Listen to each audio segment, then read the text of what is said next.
તમારું સ્વાગત છે મારા કિચનમાં। આજે હું તમારી સાથે શેર કરીશ એક સરસ એવી લસણ મરચાં અને કાચી કેરીની ચટણીની રેસીપી। આ ચટણી છે આજે આપણે ખાંડીને બનાવવાના છીએ અને આ ચટણીને તમે થેપલા, પરાઠા, રોટલા, પૂરી કે કોઈ પણ જોડે તમે શાક વગર ખાઈ શકો છો। શાકની પણ જરૂર પડતી નથી અને આ ચટણી છે એ 5 જ મિનિટમાં આરામથી બની જશે।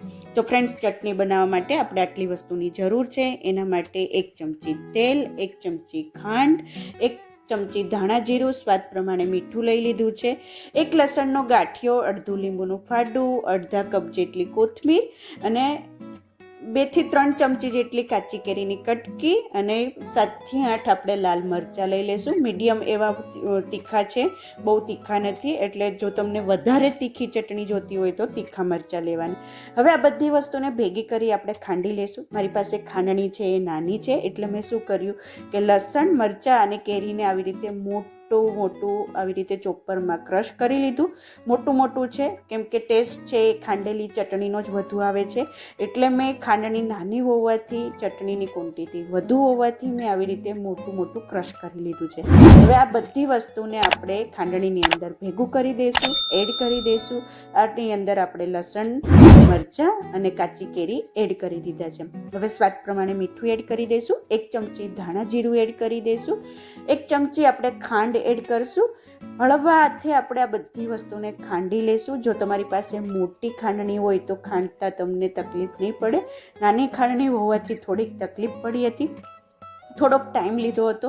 હવે સરસ રીતે ચટણી ખંડાઈ ગઈ છે। બીજી વસ્તુ આપણે એડ કરી દઈશું, તો અડધા કપ જેટલી મેં અહીંયા ઝીણી સમારેલી કોથમીર એડ કરી દઉં છું।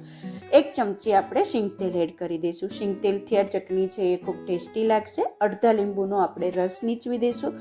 ફરીથી બધી વસ્તુને સરખી રીતે ખાંડી લેશું એટલે આ ચટણી છે એ રેડી થઈ જશે।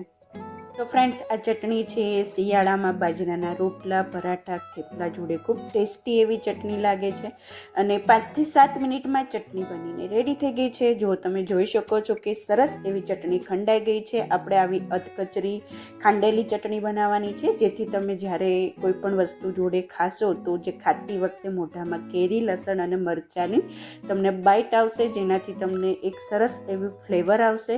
તો ફ્રેન્ડ્સ, ચટણીને આપણે બાઉલની અંદર ટ્રાન્સફર કરી દઈશું અને ગરમા ગરમ રોટલા, પરાઠા જોડે તમે એન્જોય કરી શકો છો। તો ફ્રેન્ડ્સ, ચોક્કસથી આ ચટણી ટ્રાય કરજો। જો તમે ક્યારેય આવી રીતે ચટણી ના બનાવી હોય તો ડેફિનેટલી ટ્રાય કરજો। ખૂબ જ ટેસ્ટી એવી ચટણી બને છે અને જો તમને મારી આ રેસીપી પસંદ આવી હોય તો પ્લીઝ મારી ચેનલને લાઇક કરજો, તમારા ફ્રેન્ડ્સ અને ફેમિલી સાથે શેર કરજો, સબસ્ક્રાઈબ કરી બાજુમાં રહેલા બેલ બટનને પ્રેસ કરી દેજો, જેથી તમને મારી નવી રેસીપીનું નોટિફિકેશન મળતું રહે। Thank you for watching. ફરીથી મળીએ એક નવી રેસીપી સાથે, ત્યાં સુધી બાય।